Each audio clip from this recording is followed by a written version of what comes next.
Jadcherla Congress MLA Anirudh Reddy ఈ మధ్య ఎక్కువగా వార్తల్లో ఉంటూ వస్తూ ఉన్నారు. తాజాగా మొన్నటికి మొన్న అసెంబ్లీలో ఇప్ప పువ్వు గురించి మాట్లాడుతూ దానివల్ల ప్రజలు ఆరోగ్యంగా ఉంటారు అని కొంచెం పాత మనుషుల వాళ్ళ సాంప్రదాయాలను కూడా ఉటంకించుకుంటూ ఆయన చేసిన ప్రసంగం దాని చుట్టూ తీవ్ర ట్రోలింగ్ జరిగింది.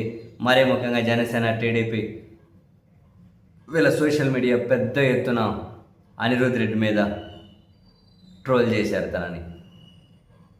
ఎందుకంటే ఆయన చాలాసార్లు టీడీపీ అటు జనసేన అధ్యక్షుడిని కూడా వివిధ అంశాల మీద విమర్శిస్తూ ఉంటారు కాబట్టి వాళ్ళకి ఆయన కంటగింపుగా ఉన్నారు. సో ఎప్పుడైతే ప్రజల ఆరోగ్యం ఇప్ప పువ్వు అనే సబ్జెక్ట్ అసెంబ్లీలో మాట్లాడారో దాని మీద ఎగిదే ఛాన్స్ అని చెప్పి విరుచుకుపడ్డారు. అయితే ఓవరాల్ ఎపిసోడ్ మీద తాజాగా మీడియాతో మాట్లాడిన అనిరుద్ రెడ్డి కొన్ని కీలకమైన సంచలనమైన వ్యాఖ్యలు చేశారు. ఆయన ఏమంటారు, ఇప్ప పువ్వు ప్రజల ఆరోగ్యం గురించి నేను మాట్లాడితే అది తప్పైందా? ఖుషి సినిమాలో పవన్ కళ్యాణ్ సారా ప్యాకెట్లు తాగి ఒంటి మీద అంత సారా ప్యాకెట్ మెడలో వేసుకుంటే దండ దానికి ఈలలేస్తారా?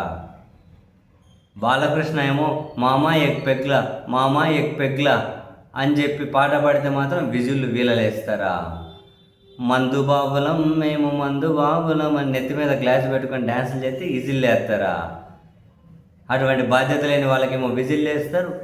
ప్రజల ఆరోగ్యం గురించి ఇప్పపు గొప్ప దాని గురించి మాట్లాడితే అసెంబ్లీలో దాని మీదేమో ట్రోల్ చేస్తారా అని చెప్పి ట్రోలర్స్ మీద విరుచుకుపడ్డారు ఆయన. అదే సమయంలో ఒక కీలక సూచన చేశారు. బేసిక్గా డ్రగ్స్ని కంట్రోల్ చేయాలి.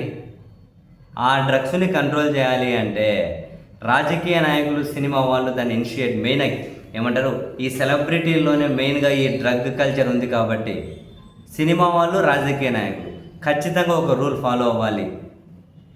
ఏంటది? సినిమా వాళ్ళు ఎవరైనా సినిమాలో హీరోగా నటించిన వాళ్ళు డ్రగ్ టెస్ట్ చేయించుకోవాలి. ఆ డ్రగ్ టెస్టులో పాస్ అయితేనే ఆయన సినిమా రిలీజ్ చేయాలి, లేకపోతే సినిమా రిలీజ్ చేయకూడదు. సో డ్రగ్ టెస్ట్ పాస్ అయినట్లు ఒక సర్టిఫికేట్ కంపల్సరీ చేయాలట. బాగుంది. మీ ముఖ్యమంత్రికి చెప్పి తెలంగాణ అసెంబ్లీలో కనుక ఒక బిల్లు పాస్ చేస్తే బహుశా దేశ చరిత్రలో ఇది ఒక సంచలనం, అద్భుతమైన ఏమంటారు ఎపిసోడ్ అవుతుంది. ట్రై చేయండి ఎమ్మెల్యే గారు, బాగుంది నిజంగానే. డ్రగ్ టెస్ట్ పాస్ అయితేనే సినిమా రిలీజ్. డ్రగ్ టెస్ట్కి నిరాకరించినా కూడా సినిమా విడుదల కాదు. అండ్ అదే సమయంలోనే సినిమా హీరోలు, రాజకీయ నాయకులు, లేదా రాజకీయ నాయకులు అంటే కనీసం ఎమ్మెల్యేలు, ఎంపీలు, వీళ్ళు ప్రతి 90 రోజులకు ఒకసారి డ్రగ్ టెస్ట్ చేయించుకోవాలి. అటు సినిమా హీరోలు కూడా, హీరోయిన్లు డ్రగ్ టెస్ట్ పాస్ అయితేనే షూటింగ్లకు అలో చేయాలి. మళ్ళీ సినిమా రిలీజ్ ముందు డ్రగ్ టెస్ట్ చేయించుకోవాలి. షూటింగ్లప్పుడు కూడా 90 రోజులకు ఒకసారి డ్రగ్ టెస్ట్ అయితే చేయించుకోవాలి. పాస్ అయితేనే షూటింగ్లో అయినా, సినిమా రిలీజ్ అయినా. రాజకీయ నాయకులు, ఎంపీలు, ఎమ్మెల్యేలు డ్రగ్ టెస్ట్ చేయించుకోవాలి. పాస్ అయితేనే అసెంబ్లీకి అలౌజ్ కావాలి. అదిగో నేను నా పారదర్శకత కోసం నేను డ్రగ్ టెస్ట్ చేయించుకున్నాను, అందరూ అదే పని చేయాలి అని చెప్పి చాలా ఇంట్రెస్టింగ్, చాలా ఆసక్తికరమైన డిమాండ్. బాగుంది నిజంగానే.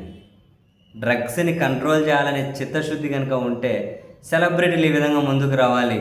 అది అన్ని చోట్లకు వచ్చేస్తుంది.